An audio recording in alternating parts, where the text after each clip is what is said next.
Hoje vamos analisar um caso de meados do século XIX. Então relaxe enquanto vamos para os Estados Unidos. Maria Dunn nasceu em 1822 em Old Town, uma pequena paróquia perto da cidade de Bangor, no Maine. Ela era filha de pais pobres, mas respeitáveis. Recebeu alguma educação e sempre foi considerada uma criança muito agradável. Quando ela tinha 15 anos, a economia dos Estados Unidos começou a declinar. Houve queda nos preços do algodão, colapso nos valores das terras e restrição nos empréstimos. Isso levou muitos investidores ao pânico e as pessoas ficaram ansiosas para sacar seu dinheiro dos bancos. No dia 10 de maio de 1837, alguns bancos em Nova York ficaram sem ouro e prata e alguns pagamentos foram suspensos. Isso foi seguido por uma recessão em que quase metade de todos os bancos faliu. Empresas fecharam e houve desemprego em massa. Nessa época, Maria e seus pais já tinham se mudado de Old Town para Bangor, uma pequena cidade na costa leste com uma indústria madeireira em expansão e um dos maiores portos madeireiros do mundo. Apesar da recessão em grande parte dos Estados Unidos, Bangor continuou crescendo, assim como tantas outras pessoas. Os pais de Maria enfrentaram dificuldades durante a crise econômica, sobretudo no inverno, quando o frio e a neve agravavam a situação.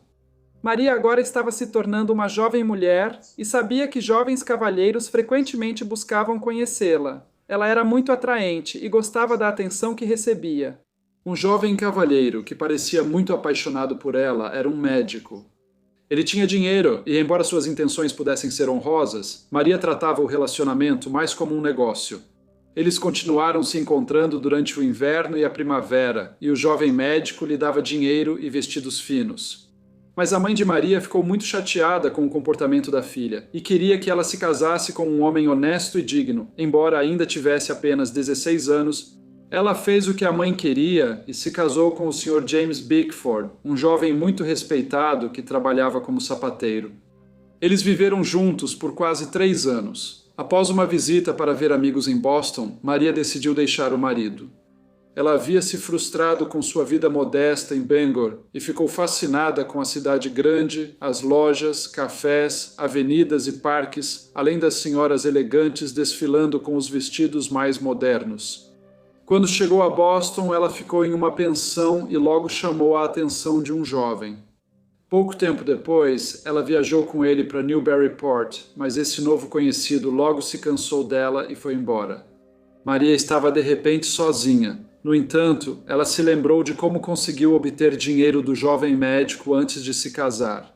Então ela voltou para Boston e começou a trabalhar em um dos muitos bordéis da cidade. A prostituição era ilegal na maior parte dos Estados Unidos na época, sob as leis de vadiagem. Porém, a polícia e funcionários da cidade raramente aplicavam isso, pois eram frequentemente subornados por donos de bordéis e cafetinas. Tentativas de regulamentar bordéis já ocorreram, mas costumam ser rejeitadas por alegarem que isso vai contra o bem público. Maria escreveu um bilhete para o marido. Dizia: "Não posso te contar onde estou, pois as pessoas com quem moro não sabem que sou casada. James, estou me sentindo muito insegura e vou concordar em morar com você e cuidar da casa, mas você precisa concordar que eu tenho a minha liberdade." O marido dela foi para Boston. Ele queria tentar convencer sua jovem esposa a voltar, mas quando descobriu que ela estava realmente ganhando a vida em uma casa de reputação duvidosa, voltou para casa sem ela. Ela continuou trabalhando lá antes de se mudar para New Bedford. Foi aqui que Maria conheceu o Sr. Alberto Tyrrell, um cavalheiro de uma família abastada que residia em Weymouth. O pai dele foi um fabricante de sapatos bem-sucedido e, ao morrer, Alberto se tornou um cavalheiro muito rico. Ele se apaixonou por Maria e parecia disposto a tudo por ela. Mas ele já era casado e pai de 2 filhos. Ele também era um homem que não era estranho a certas indiscrições. Sua esposa sempre ignorou suas infidelidades. Mas desta vez, a situação era diferente. Seu desejo de ficar com a bela senhora Maria Bickford era tão grande que ele abandonou sua família e alugou uma casa em Boston onde eles poderiam viver. Eles viajavam, ficavam em hotéis de luxo e comiam nos melhores restaurantes. Maria havia percorrido um longo caminho desde sua infância humilde. No entanto, para desgosto de Alberto, ela não desistiu completamente do trabalho nos bordéis da cidade. Alberto tentou entrar no ramo editorial em Nova York. Ele queria lançar um periódico de renome nacional, com grande influência no cenário literário americano. Ele chegou até a procurar Edgar Allan Poe para ajudar, mas ele recusou a oferta. Albert não sabia nada sobre a indústria editorial e sua empreitada terminou em fracasso. Maria tinha seu próprio negócio ao administrar uma casa de encontros. Esse era um lugar onde casais não casados ou pessoas envolvidas em relacionamentos impróprios iam e alugavam um quarto por 1 ou 2 horas antes de seguirem seu caminho. Acabou se tornando bastante popular. A essa altura, Alberto já havia gastado a maior parte de sua herança. Isso se devia aos seus maus investimentos, gastos extravagantes e total falta de prudência. Embora sua generosidade fizesse com que as pessoas que o conheciam sempre tivessem uma boa impressão dele e ele fosse frequentemente descrito como um bom sujeito. Com Alberto quase sem dinheiro, o casal começou a discutir mais. Maria ainda mantinha contato com seu marido, o Sr. James Bickford, e em 1845 ela lhe enviou uma carta na qual escreveu que Alberto a estava espancando e que agora ela estava ansiosa para deixá-lo. No entanto, Alberto a deixou em junho do mesmo ano. Isso era algo que ele já havia feito em várias ocasiões anteriores, embora todas as vezes eles tenham se reconciliado logo depois. No dia 29 de setembro, Alberto foi acusado formalmente de adultério. No entanto, por um tempo ele conseguiu evitar a prisão. Quando a polícia finalmente o encontrou, seus amigos e parentes escreveram ao promotor pedindo que o processo fosse adiado para que Alberto tivesse mais tempo para melhorar seu comportamento. Foi então acordado que seu julgamento seria adiado por 6 meses. Ele mais uma vez tentou se reunir com Maria na casa de encontros na Cedar Lane, na região de Beacon Hill, em Boston. Às 5 da manhã de segunda-feira, 27 de outubro de 1845, o Sr. Joel Lawrence, proprietário do imóvel que Maria alugava na Cedar Lane, ouviu um grito seguido de um forte estrondo. Isso vinha dos andares superiores da casa. Ele olhou para sua esposa, que havia sido acordada pelo barulho. Depois, ouviram passos descendo rápido as escadas e o som de alguém batendo a porta da frente.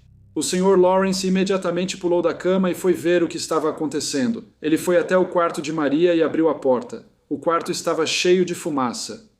Maria estava na cama. Ela estava imóvel e não fazia nenhum som. Quando o Sr. Lawrence olhou mais de perto, percebeu que Maria Bickford estava morta. A garganta dela havia sido cortada de orelha a orelha e havia sangue visível nas paredes. Aos pés da cama havia uma navalha, uma bengala e um colete masculino. Havia também uma carta com as iniciais AJT para Mabe. Era óbvio que quem fez isso tentou destruir as evidências, pois houve tentativas de iniciar um incêndio. O Sr. Lawrence chamou a polícia. Quando eles chegaram, o Sr. Lawrence contou que na noite anterior viu Maria e o Sr. Albert Terrell envolvidos em uma discussão acalorada.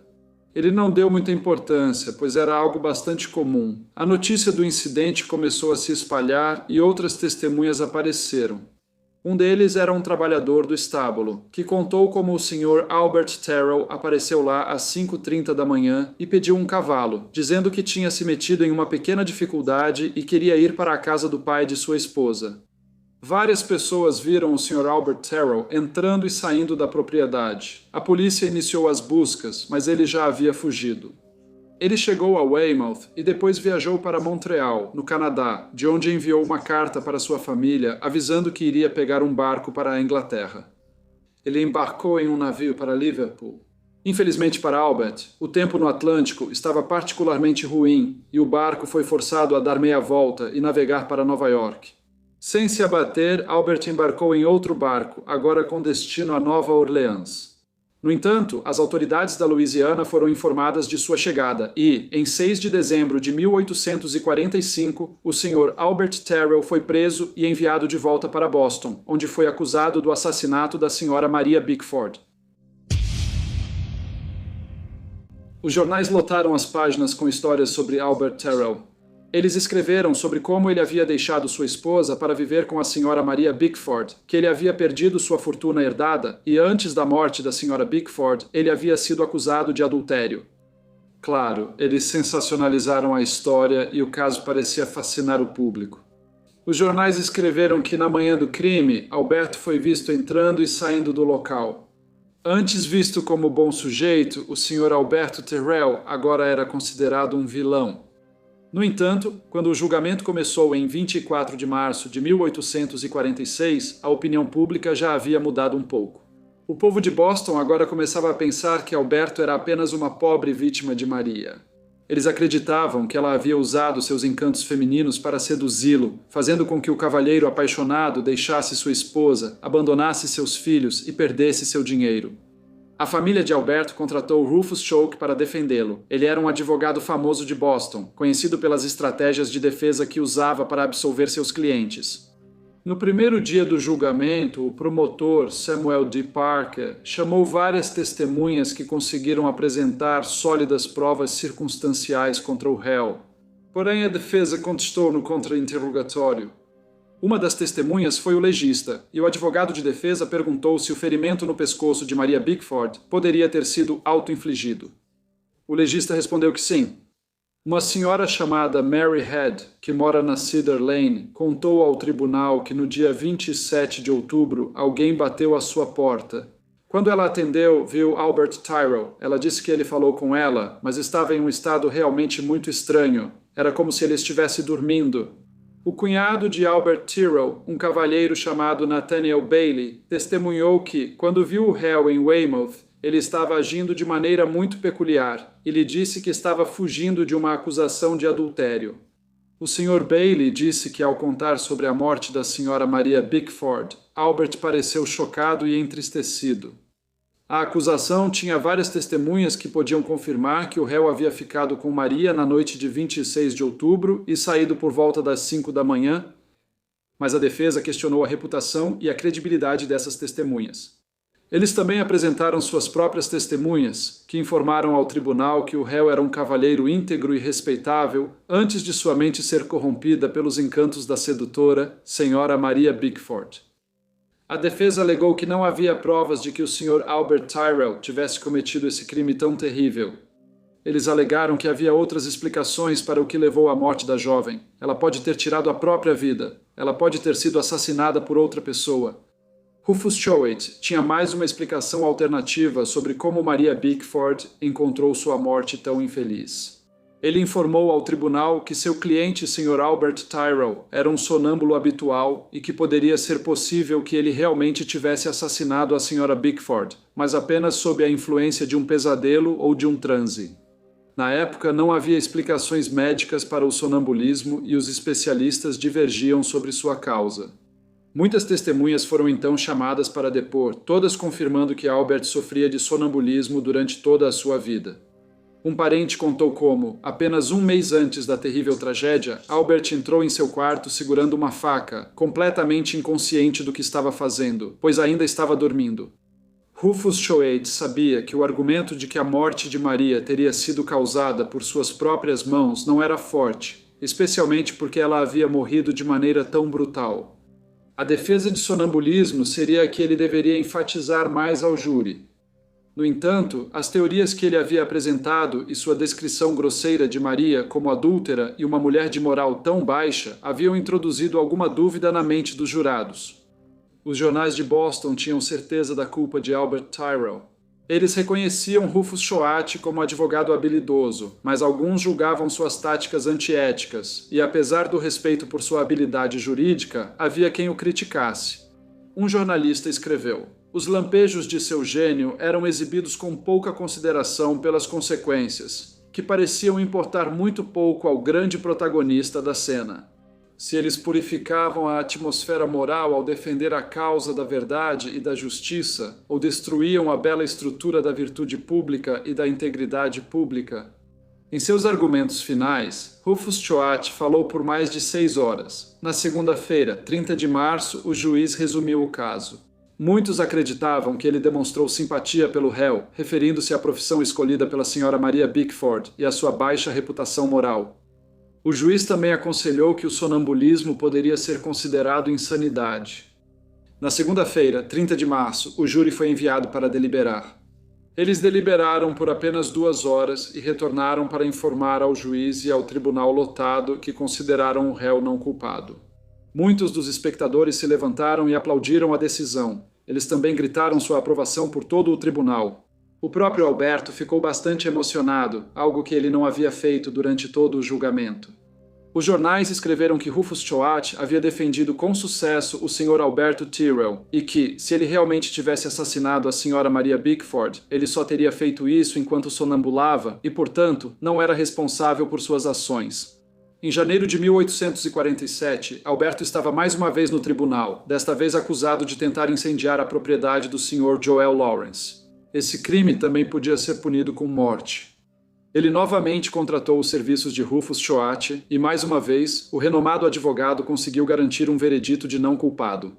Albert, então, tentou reaver metade dos honorários advocatícios, alegando que sua inocência era óbvia. Ele não teve sucesso. No entanto, ele foi acusado de adultério e coabitação lasciva, pelos quais foi condenado a 3 anos de prisão com trabalhos forçados.